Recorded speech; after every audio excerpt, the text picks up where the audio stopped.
kanti ungubani uShembe?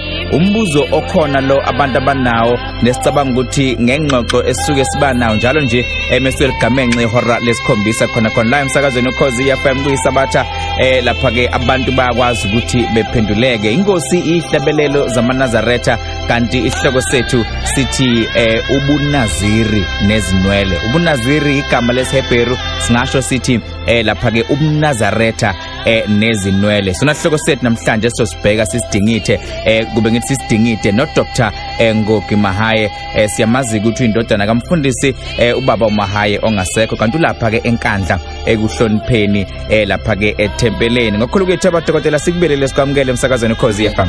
Ngikubingelele macingane nabalaleli boKhozi FM namaNazaretha agcwele umhlaba wonke. Siyabonga kakhulu futhi asisho-ke sidlulise sithi sesiyazi ukuthi njengoba kuthiwa yizi lo memo lela sakhuluma ngoMaNazaretha kuphela sesikhuluma ngawo wonke umuntu. Khona abantu elithi melivuthelwe ixilongo bethi hayi nathi likhala kamnandi siyafisa ukuzwa siyaphenduleka. Mhlawumbe kulelo qophelo umuntu engafuna ukubuza nje ukuthi lithini sasasa bathina abantu ngengozi lokusiqalile. Le ngozi lokusiqalile abantu baseNingizimu Afrika bayithokozela kakhulu inesasasa elimangalisayo nathi ebesingazi ukuthi ngokuyeqala singagcina sifike lapha. Sibonga ke Ukhozi ukuba lesinikele ithuba uba sikhuluma indaba ezinkulu kangaka. Ikhumbula ukuthi nomqalo wendlela unesihlabelelo u101 athi likhona Ukhozi olumaphiko phiko phakamisa iphiko lakho singene sizifihle kuwe dwala labadala.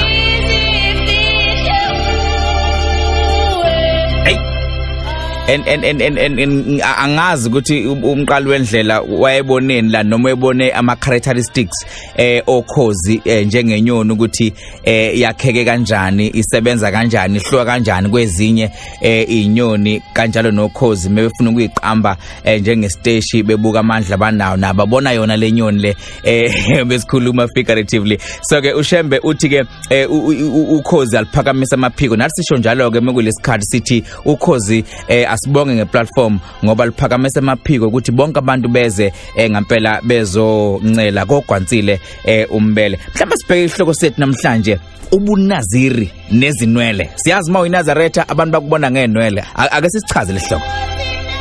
Macingwane sibonga leli thuba esitholayo Ukhozi FM ekseni namhlanje usuku nokhulu kusuku leSabatha. Ihloko lesisinzima, ihloko lesi esinganakekile noma abantu abangamaNazaretha bebonala benenwele abanye bebethathe ngokuthi kulihlazo. Uhulumeni nje washa umthetho iNational Education Policy Act okunomthetho sigabana ukhuluma ngezinkolo namasiko lapho eqhubuzela khona ukuthi ke abantwana bangegondwe ezikoleni uma belandela lenkolo. Kodwa ke beke kubonakala ngathi akuzwakali kahle noma abanye bengaqondi cishe ithuba lokuthi ke nezifundiswa zakithi sik-understand kahle ukuthi ke buyini ubunazaretha nezinwele. Uma ufunda incwadi kaNumeri noma Numeri 6 verse 4 kuya ku7 mhlawumbe ngaphambi wasifunde masidlule ekuthenini abasekolose 3 verse 16 and 17 uthi izwi likaKristu alihlale phakathi kwethu livame nisifundisane ngokuhlakanipha konke siyalane ngamahubo nangesihlabelelo nangamaculo komoya nimhubele uNkulunkulu ezinhlizweni zenu ngokubonga. Konke nikwenza noma ngezwi noma ngokomsebenzi kwenzeni konke egameni leNkosi uJesu nimbonga uNkulunkulu uyise ngaye. Kuthi angisho ukuthi lengosi namhlanje ezokhuluma ngobunaziri nezinwele sizokhuluma nje sihlaziya sinikana imiqondo ngoba liyasivumela ke iBhayibheli njengoba sengisifundile ukuthi asikushare ukuhlakanipha sikuxoxe ukuze sibone izimiso kaNkulunkulu. Okusho lokho esikwenzayo kuvunyelwe eBhayibheli. Impela macingwane uma ufunda bona abasekolose 3 uverse 16 no17 uthi izwi kaNkulunkulu alihlale phakathi kwethu livame sifundisane ngokuhlakanipha konke. Yikho lokho esikwenza lapha. Siyalane nangazi ihlabelelo nangamahubo. Yikho lokho esikwenza lapha mfowethu. Ngiyithanda kakhulu ngoba iBhayibheli buye lithi abantu bami bayabhubha ngokuswela ulwazi. Silethe ulwazi. Hosea 4 verse 6. ngiyayithanda ngoba loqhamuka nayo njengoba njalo asiqhubeke nayo baba Macingwane asibambeke lapha ekutheni sigijime siye kwabase Lev 10 so funda uverse 9 no 10 no 11 noma ngeke ngwafunda onke lama verse kodwa asichazisela ngokuthi ungaphuzi wayini nalophuzo olunamandla wena namadodana akho kanye nawe ngokuba isimiso kuyoba isimiso esiphakade ezizolweni ngezizukulwane. Uma ufunda futhi incwadi yabahluleli 13 verse 17 ufunde futhi incwadi yabahluleli 13 uverse 5 ekhuluma khona ngaso isimiso sokungagundwa kwezinwele. Kodwa ke ukuze singachithi isikhathi ngesiphuthume kuSamuel oqala isahluko sokuqala sifunda indimanyana ka11 ukuzalwa kwaSamuel bese ngimnika uJehova zonke insuku zokuhamba kwakhe kungathinti impuco ekhanda lakhe. Sibona uSamuel engakazalwa kufika lesi sibonakaliso sikaNkulunkulu ukuthi umntwana ozozalwa kungathinti impuco ekhanda lakhe. Uma ufunda futhi ingoba uma kuma ukugunda kwezinwele abanye bangathi into eseTestament elidala kuphela kanti khona eseTestament elisha asiye incwadi yezenzo 18 verse 18 sibona lapho uPauli omunye wabapostoli owenza imisebenzi emikhulu nobhale kakhulu eBhayibhelini eTestament elisha kuthiwa uPauli esehlala izinsuku eziningi waye eSiriya esegundile ikhanda lakhe njoba wayebophe ngesifungo okusho ukuthi noPaul uqobo wake wasithatha isifungo sokuba umNaziri. Siyakhumbula futhi ukuthi uPaul izenzo 21 verse 23 uPaul eJerusalem ngakho uthi 23 ngakho yenza lokhu esikusho kuwe kukhona kithi amadodana amane azibophe ngesifungo. Sikhuluma ngamadodana amane la kuyavela lapha eBhayibhelini ukuthi baningi abantu babethatha isifungo soba amaNaziri. Kodwa futhi uma ufunda incwadi kaLevi 19 verse 26 uma usuthathe isifungo soba umNaziri thi awunakudla okunegazi ningenzi imilingo ningahloli imihlola. Ingakho uma futhi kuLevi 3 verse 17 kuya kuba isimiso esiphakade ezizukulwaneni zenu ningadla amanoni negazi. Ingakho uma ifika umqalo endlela uthi amaNazaretha angabudla ububende ngoba uma wakubende uxuba igazi namanoni aleso silwane noma leyo nkomo esuyihlatshiwe. AmaNazaretha nje awabudla ububende ngoba engamaNaziri. Ungubani ke uJesu sesidlulile intweni eziningi silapha emsazweni ngamasabatha sikhuluma ngoJesu njengomNaziri. Yes. Uyasho ke izenzo 22 uverse 6 kuya 8 ngase ngiphendula ngithi ungubani inkosi na ngoba uPaul mayisha umbani wabuza ukuthi ungubani inkosi na wathi kimi mina ngiuJesu waseNazaretha omzingelayo. uJesu nje yena uqobo mayechaza uthi unguJesu waseNazaretha uma echaza liyachaza futhi iBhayibheli ukuthi ke waya eGalile unina noyise uJosepha noMaria bakhe eGalile emzini waseNazaretha wagcaliseka ukuthi ubizwa kuthiwa umNaziri. Yeah. Ngakho ke bekubalekile ukuthi izithembiso zobuNaziri sizazi njengoba zinjalo ziyatholakala ke kuNomeri 6 ukuthi zonke izinsuku zesithembiso sakhe sobuNaziri kungasondeli impuco ekhanda lakhe uyakuba ngcelo zize ziphelele insuku ezahlukanisele ngazo nguJehova avume isihluthu sezinwele sekhanda lakhe sibe side. Ngakho ke bekubalekile ukuba sidlule lapha singabuye futhi sibheke nje ukuthi kwalona unwele lolubaleke kangakanani. Enye ama-article akhishwa ngoDisemba 28 uSharon Adetutu on a PhD Institute of African Studies e-University of Abidjan eNigeria. Abanye abantu abazame kakhulu ukubhala ngefilosofi noma ngobuchule bonwele bokuthi unwele lubaluleke kangakanani nanokuthi ifilosofi yezinwele yacindezelwa kangakanani abantu ababe ngama-anthropologist, ama-sociologist, ama-psychologist nama-scholars ukuze kungabhalwa lutho ngonwele ikakhulukazi thina esingama-Afrika ngoba kwawazi ukuthi ipolitiki yonelo ipolitiki ejule kangakanani. Ungakuthola futhi lokho mawufunda enye ama-journal ijournal ebizwa ngokuthi Journal of Pan-African Studies uvolume 12 unumber 8 wakho December 2018 esihloko sithi following the Greek aphorism know thyself. Ufika ukutholeke ukubaleka konwele kodwa unwele lujule ngokuthi macingwane unwele lona ohlanganisa umuntu noma umzimba womuntu nomkhathi noma eminye imihlaba ekhona uNkulunkulu ayidalile. Kanjani kuunwele uzobuza kanjalo omunye umuntu? Unwele lunama pores noma lunezimbobanyana ezincane lapha singayibiza ngama antennae enale force ekuthiwa electromagnetic force. Angifuni ukugxila kakhulu ngoba ku scientific kakhulu kodwa uma ufuna ukwazi kahle nje uhamba uyifunde lento ngoba baningi nababhalile bethi inkolo masiyibuyisele kuyo uqobo lwa inkolo ngoba khona lapha inkolo eyahamba hambe abantu abasebephila emhlabeni ongena uNkulunkulu abasebeyidukisa khona. Enye incwadi ebhale uJim Wallis ethi God's Politics esihloko sithi why the right gets it wrong and left doesn't get it. Kuno chapter 1 opted by right, dismissed by left. Siyazi ukuthi thina abacindezelwa emazweni acindezela sibiza ngama leftist i-socialist world ngoba abacindezeli bethu bangakwa right bona. Kunento eziningi ezikhona ku chapter 1 abangaba abantu bayifunde kule ncwadi at God's Politics ka Jimmy Wallis eyakhulaza chapter 17 okhuluma lokho esithi tipping point esihloko sithi faith and global poverty. Njoba kunobubha obungaka sizwa kanani ububha babantu kuze bacindezeleke ngokwenkolo. Iziboshwe ezimnyama nesikhathi zezigqila babethu amabeboshwa abantu abamnyama bese begunswa zona inwele ngoba kunento eyayisuka iqedwa kubona ngoba ngeke ngathinta naseqaleni udaba lokugundisa kweingane ezikoleni.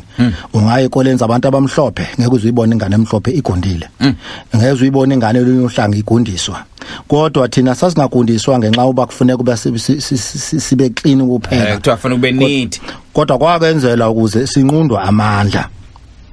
Kodwa ke ngoba singabantu ngiyila ngasothola iqhuba sichaza ukuthi njoba sithi singabantu nje ubuntu umele umzimba lo esikuwo bese ukuthi untu umele ispirit sikaNkulunkulu esingaphakathi kithi.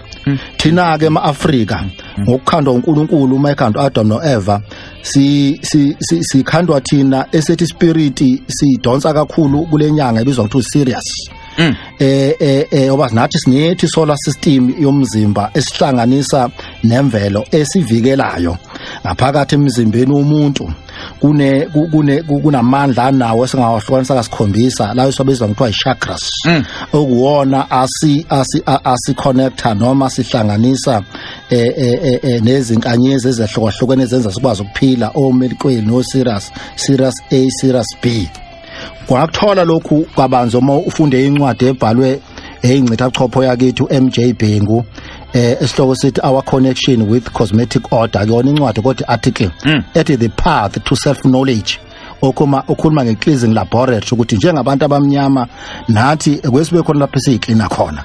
Siyazi ukuthi uma ukhuluma ngezinwele sikhuluma ngazo ukuthi uNkulunkulu ngonwele ubekela ihlo lesithathu lamehlo amabili esiwabona ngokwemvela. Ihlo lesithathu sikwazi ukulibona leli libizwa ngoRa. uRa lona yenye yehlo lesithathu esibiza ngepineal elikuyipineal gland eliphakathi lapha esimongweni phakathi kwamehlo amabili. Ilona leli ihlo leli elinokano ba uka omele umzimba uba omele spirit. Ingakho ke siyibiza ngabantu. Okay, kodwa mhlawumbe ngiyafisa dokotela kuyichazele ka ukuthi usho ukuthini kwasathi ubaleka kakhulu ka macingwane ngokwaseKhemet loka ngawenza nje isibonelo ukuthi uma sikhuluma ngenye izincitha buchopho ezabhala idokumenti eyabo mhlahlandlela yaba inkombandlela ekukhululweni kwama-Afrika lana semzansi eningizimu Afrika. Udokotela uPriestley ka Isaka Seme loyaka uyizimele nje gelekeqe ngokwaseKhemethe unomlando ojulile ka Isaka lokalo kunomlando ojulile la umlando ojulile ngobuye loka esingathi amasijula sikujabulela ukuthi wasikhulula ngoba silapha sesikwazi ukukhuluma kanje nazo Ukhozini ongakhuluma ungahleka umkaba ikajama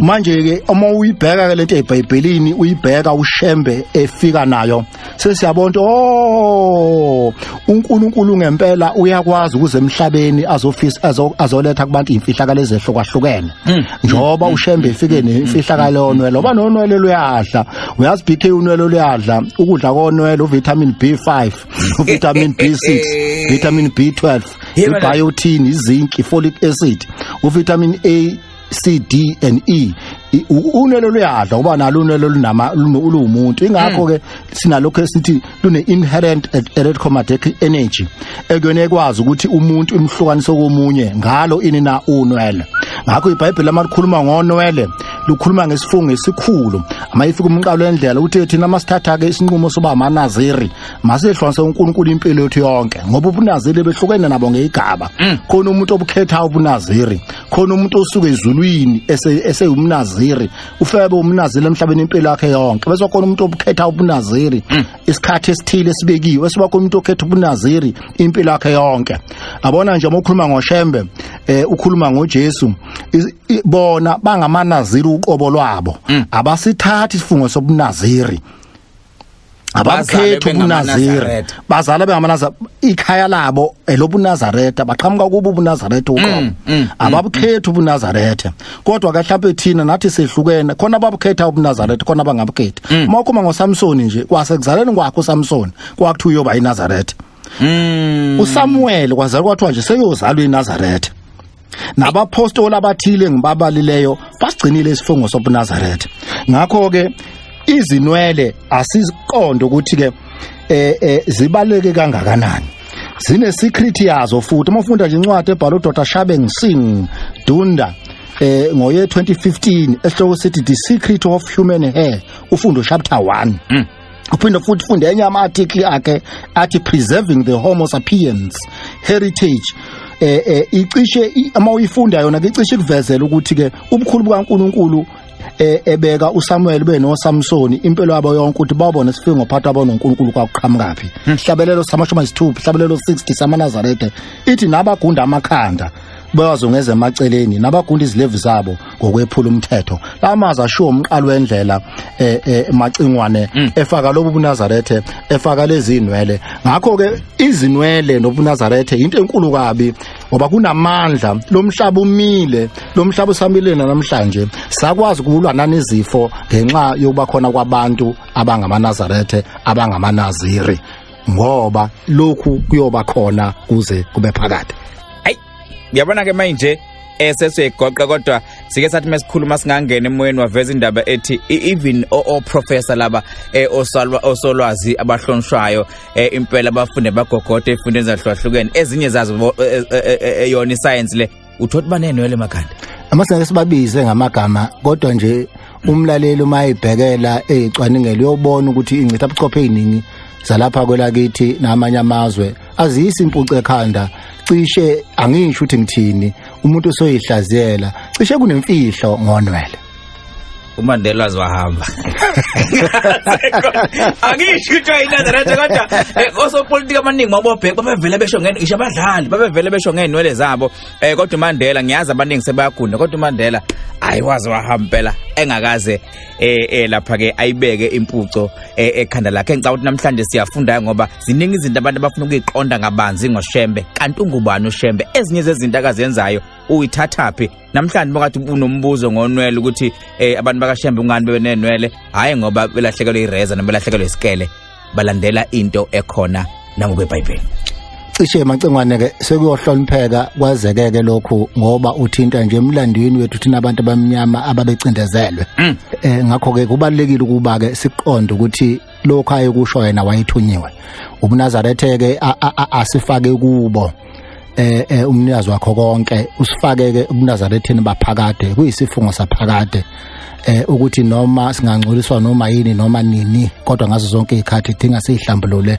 sazi ukuthi amandla asezinweleni izinwele izona ezihlanganisa neminye imhlaba uNkulunkulu ayidalileyo ngiyabona ethi inkomo meqhamuka la sofana naye amaNazaretha meqhamuka la ayofana naye uShembe ngoba nenwele ekhanda athi noma ngaqhamuka futhi uJesu bawofana naye ngoba empeleni uselapho macengwane uKristu singabheka yonke imihla yokuphila kwakhe ayizangiye impoco ekhanda lakhe singacheka ngisho izithombe nalezi ezakhiwe elabe ngeke ngisho ukuthi ke bayiziphi inhlanga ngoba siyazi kodwa uma evela nje akaveli egundile uvele nezinwele zakhe waze wahamba nezinwele zakhe kodwa mhlambe kobe ihloko sangelinye ilanga lokho ukuthi ke simbheke ukuthi ke kwakusho ukuthini lokho kanti ngubani uShembe bezama ukuphendula lo mbuzo ngenye ngozi zethu namhlanje la sile khona ihlabelelo zamaNazaretha ungoti lo ekucwaningeni umlando uDr Ngogi Mahaye asibonga kakhulu baba